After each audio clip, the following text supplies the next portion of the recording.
মিনিটের মধ্যে বাসটির সামনের অংশে আগুন ধরিয়ে সটকে পড়ে তারা। মুহূর্তেই ভস্মীভূত হয় পুরো গাড়িটি। মঙ্গলবার ভোররাতের এই ঘটনা ধরা পড়ে সিসি ক্যামেরায়। হঠাৎ বাসে আগুন দেখে তড়িঘড়ি করে মা ছেলে নেমে গেলেও দগ্ধ হয়ে মারা যান জুলহাস। সংসারটা চালাই তো এই ছেলে, এই বাড়িটা করছে এই ছেলে ঋণ কইরা সমিতন টাকা তুলিয়া গেরামতন ওনা কেমনে চলবো গো বাবা গো। আমার গুলির ফাঁসি দেয়, বিচার দেয়, আমার জামাই নাই কেমনে মারবে গো।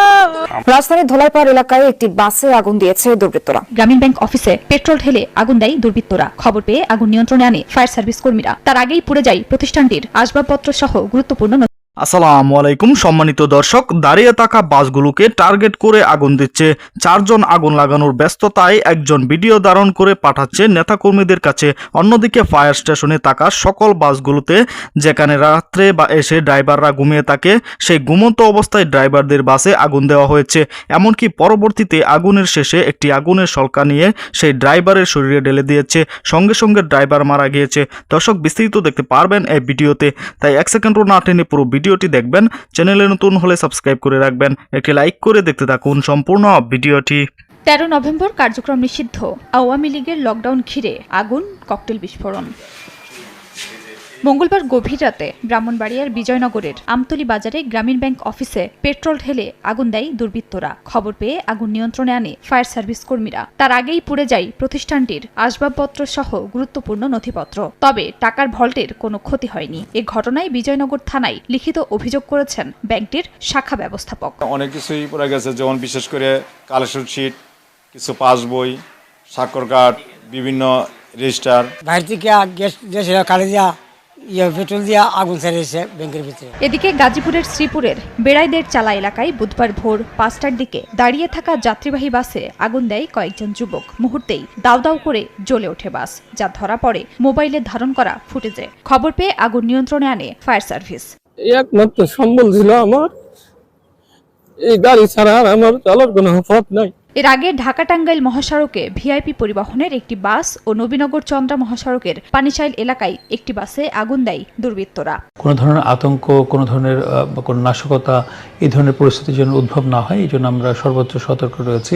এদিকে চট্টগ্রামে 13 নভেম্বরকে ঘিরে নাশকতার পরিকল্পনা করছিল আওয়ামী লীগ ও বিভিন্ন সহযোগী সংগঠন। এমন তথ্যের ভিত্তিতে বিকেলে নগরীর চশমা হিলে সাবেক শিক্ষামন্ত্রী মহিবুল হাসান চৌধুরী নওফেলের বাড়িতে অভিযান চালায় পুলিশ। এ সময় জিজ্ঞাসাবাদের জন্য সন্দেহভাজন 7 জনকে আটক করা হয়। তবে তারা নিজেদের রেস্টুরেন্টের কর্মী বলে দাবি করেন। তারা কি আদৌ এখানে চাকরি করে কিংবা কোনো ফেসিস্টের সাথে কোনো সংশ্লিষ্ট আছে কিনা সেটা আমরা যাচাই বাছাই করব।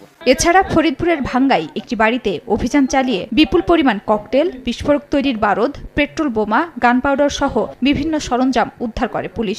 এ সময় 3 যুবককে আটক করা হয়। খাদিজা সব। পেট্রোল পাম্পের সামনে সড়কে দাঁড়িয়ে থাকা বাসের দিকে হেঁটে যাচ্ছে মুখোশ পরা 3 জন।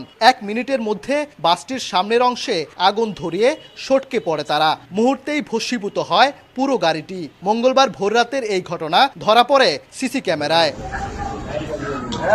ময়মনসিংহের ফুলবাড়িয়ার ভালুকজান এলাকায় বাসে আগুন দেওয়ার ঘটনা ঘটে। এতে ঘুমন্ত অবস্থায় দগ্ধ হয়ে প্রাণ গেছে বাস চালক জুলহাসের। পুলিশ জানায়, ঢাকা থেকে ফুলবাড়িয়ায় পৌঁছে যাত্রী নামিয়ে ঘুমিয়ে যান আলম এশিয়া পরিবহনের বাস চালক। রাত বেশি হওয়ায় বাড়িতে না গিয়ে বাসেই থেকে যান 2 যাত্রী শারমিন সুলতানা রুমকি ও তার ছেলে শাহিদ ইসলাম বাদশা। হঠাৎ বাসে আগুন দেখে তড়িঘড়ি করে মা ছেলে নেমে গেলেও দগ্ধ হয়ে মারা যান জুলহাস। সংসারটা চালাই তো এই ছেলে, এই বাড়িটা করছে এই ছেলে ঋণ কইরা সমিতন টাকা তুলিয়া গেরামতন ওনা কেমনে চলবো গো বাবা গো। আমার গুলির ফাঁসি দেয়, বিচার দেয়, আমার জামাই নাই কেমনে মারবে গো। আমরা আশা করব অতি দ্রুত ব্যবস্থা নেবে, তা না হলে এই ফুলবাড়িয়ার জনগণ এটা কোনোভাবেই এটা মেনে নেবে না। যে মারা গিয়েছে আমরা তার পরিবারের প্রতি সমবেদনা জ্ঞাপন করছি, সেই সাথে আমরা তাদের আর্থিক সহযোগিতার ব্যবস্থা করবো ইনশাআল্লাহ। বাসে অগ্নিসংযোগ ও চালকের মৃত্যুর ঘটনায় ক্ষুব্ধ সাধারণ মানুষ। পুলিশ বলছে জড়িতদের গ্রেফতারে কাজ করছে একাধিক টিম। অবশ্যই এটা নাশকতা, কারণ আপনারা দেখে থাকবেন যে বেশ কিছুদিন ধরে আওয়ামী লীগ এবং তার অঙ্গ সংগঠন এবং তার নিষিদ্ধ কিছু সংগঠন প্রতিনিয়ত সোশ্যাল মিডিয়াতে বিভিন্ন ধরনের নাশকতামূলক কর্মকাণ্ড জন্য তারা বিভিন্ন ধরনের প্রোপাগান্ডা চালাচ্ছিল। এটা তাদেরই হয়তো বা কাজ হয়ে থাকতে পারে। তাদের শনাক্ত করার আমরা চেষ্টা করতেছি এবং মামলা নিয়ে আমরা প্রয়োজনীয় আইনগত ব্যবস্থা নিব। নিহত চালক জুলহাসের বাড়ি উপজেলার কৈয়ারচালা এলাকায়। তার সহকর্মীরা জানান, দীর্ঘদিন চালকের সহযোগীর কাজ করলেও 3 মাস ধরে বাসটি চালাচ্ছিলেন তিনি। ওবায়দুল হক, সময় সংবাদ, ময়মনসিংহ।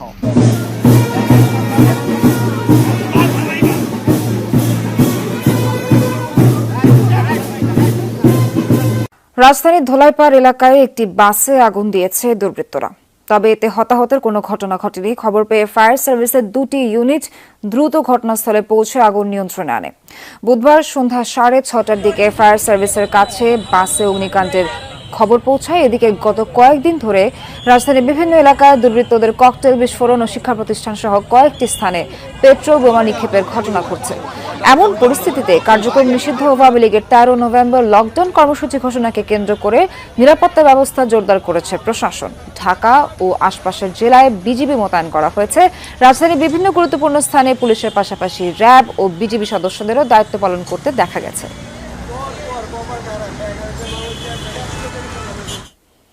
দর্শক, এই বিষয়ে আরো জানাতে রাজধানীর ধানমন্ডি এলাকা থেকে যুক্ত হচ্ছেন সহকর্মী হাসিবুল করিম বিজয়। বিভিন্ন স্থানে পুলিশের তৎপরতা কেমন দেখছেন, সেখানে কি পরিস্থিতি এখন এই মুহূর্তে? প্রিয় দর্শক, সম্পূর্ণ ভিডিওটি দেখলেন, অবশ্যই বুঝতে পেরেছেন ভিডিওটি গুরুত্বপূর্ণ ছিল। দর্শক, এই ভিডিওতে যে তথ্যগুলো আপনারা পেয়েছেন এ বিষয়ে আপনাদের কি মতামত তা অবশ্যই কমেন্টে জানাবেন এবং পরবর্তী আপডেট ভিডিওগুলো সবার আগে পেতে চ্যানেলটিকে এখনই সাবস্ক্রাইব করে রাখুন। এই মুহূর্তে বিদায় নিচ্ছি, দেখা হবে পরবর্তী কোনো ভিডিওতে। সে পর্যন্ত ভালো থাকুন, সুস্থ থাকুন। আসসালামু আলাইকুম।